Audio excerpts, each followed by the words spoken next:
বিসমিল্লাহির রহমানির রহিম।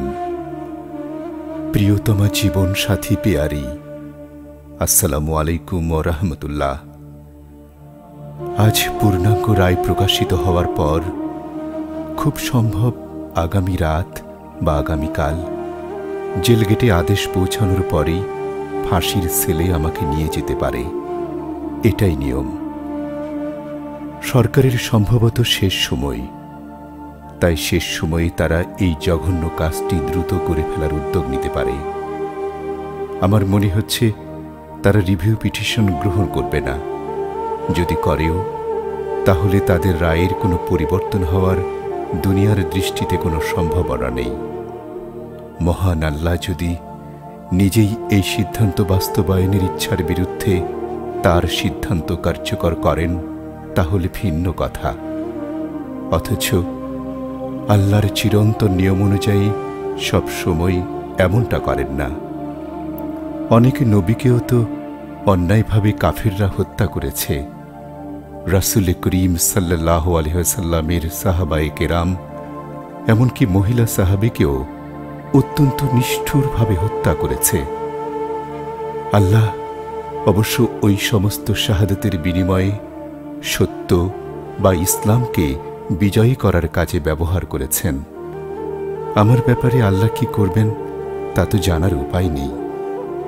গতকাল ভারতের পররাষ্ট্র সচিব সুজাতা সিং এসে আওয়ামী লীগকে শুধু সাহসই দেন নাই, হুসাইন মোহাম্মদ এরশাদকে চাপও দিয়েছেন এবং সতর্ক করার জন্য জামাত শিবিরের ক্ষমতায় আসার ভয়ও দেখিয়েছেন।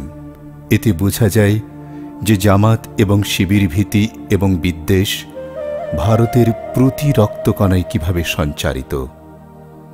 আমি তো গোড়া থেকেই বলে আসছি, আমাদের বিরুদ্ধে সরকার যেসব পদক্ষেপ নিচ্ছে, এটার সবটা ছকই ভারতের অঙ্কন করা।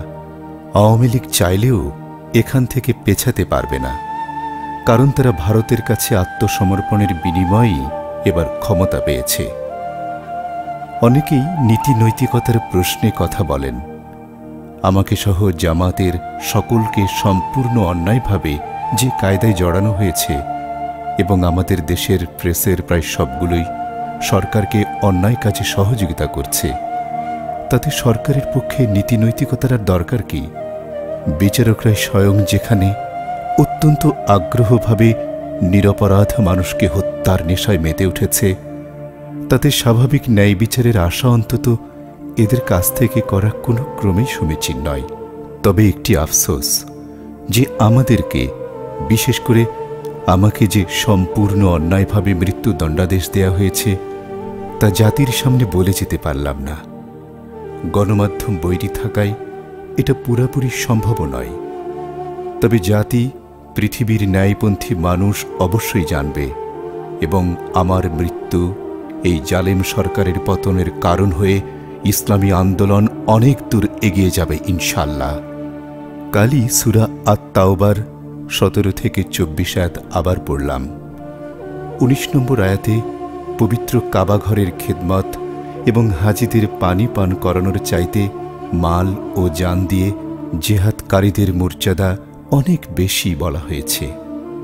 অর্থাৎ স্বাভাবিক মৃত্যুর চাইতে অন্যায়ের বিরুদ্ধে আল্লাহর দেয়া ন্যায়ভিত্তিক ব্যবস্থা, অর্থাৎ ইসলাম প্রতিষ্ঠার জেহাদে মৃত্যুবরণকারীদের আল্লাহর কাছে অতি উচ্চ মর্যাদার কথা আল্লাহ স্বয়ং উল্লেখ করেছেন। আল্লাহ নিজেই যদি আমাকে জান্নাতের মর্যাদার আসনে বসাতে চান, তাহলে আমার এমন মৃত্যুকে আলিঙ্গন করার জন্য প্রস্তুত থাকা উচিত। কারণ জালেমের হাতে অন্যায়ভাবে মৃত্যু তো জান্নাতের কনফার্ম টিকিট। সম্ভবত 1966 সালে মিশরের জালেম শাসক কর্নেল নাসির সৈয়দ কুতুব আব্দুল কাদের আওদাসহ অনেককে ফাঁসি দিয়েছিলেন। ইসলামী আন্দোলনের অগ্নি পরীক্ষা নামক বিষয়ে বিভিন্ন শিক্ষা শিবিরে বক্তব্য শুনেছি। একাধিক বক্তব্যে অধ্যাপক গোলাম আজম সাহেব বাম হাতটা গলার কাছে নিয়ে প্রায়ই বলতেন, ওই রশি তো এই গলায়ও পড়তে পারে। আমারও হাত কয়েকবার গলার কাছে গিয়েছে।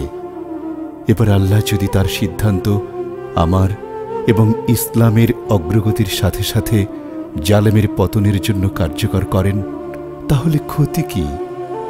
শহীদের মর্যাদার কথা বলতে গিয়ে রাসূল করিম সাল্লাল্লাহু আলাইহি ওয়াসাল্লাম বারবার জীবিত হয়ে বারবার শহীদ হওয়ার কামনা ব্যক্ত করেছেন।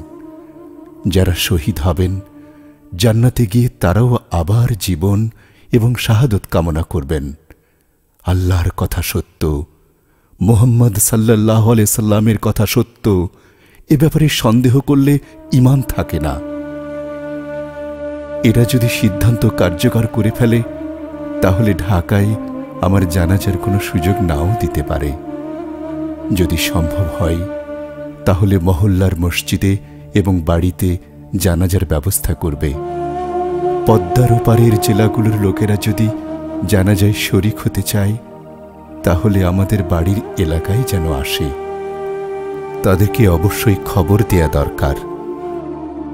কবরের ব্যাপারে তো আগেই বলেছি, আমার মায়ের পায়ের কাছে কোনো জৌলুসপূর্ণ অনুষ্ঠান বা কবর বাঁধানোর মতো বেদাত যেন না করা হয়।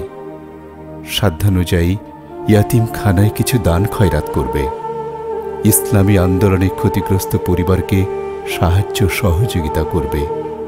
বিশেষ করে আমার গ্রেফতার এবং রায়ের কারণে যারা শহীদ হয়েছে, অভাবগ্রস্ত হলে ওইসব পরিবারকে সাহায্য সহযোগিতার ব্যাপারে অগ্রাধিকার দিতে হবে।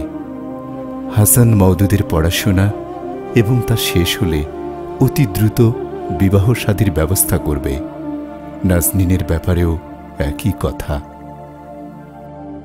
পেয়ারি, হে পেয়ারি, তোমাদের এবং ছেলে মেয়ের অনেক হকই আদায় করতে পারিনি। আল্লাহর কাছে পুরস্কারের আশায় আমাকে মাফ করে দিও। তোমার জন্য বিশেষভাবে দোয়া করেছি, যদি সন্তান সন্ততি এবং আল্লাহর দ্বীনের জন্য প্রয়োজন ফুরিয়ে গেলে আল্লাহ যেন আমার সাথে তোমার মিলিত হওয়ার ব্যবস্থা করেন।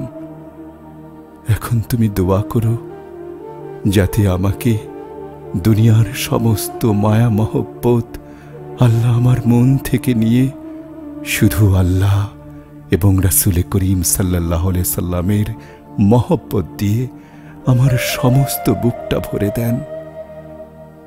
সন্তানদেরকে সবসময় হালাল খাওয়ার পরামর্শ দিবে। ফরজ, ওয়াজিব, বিশেষ করে নামাজের ব্যাপারে বিশেষভাবে সকলেই যত্নবান হবে। আত্মীয় স্বজনদেরকেও অনুরূপ পরামর্শ দিবে। আব্বা যদি ততদিন জীবিত থাকেন তাকে সান্ত্বনা দিবে। ইনশাআল্লাহ জান্নাতের সিঁড়িতে দেখা হবে। তোমাদেরই প্রিয় আব্দুল কাদের মোল্লা।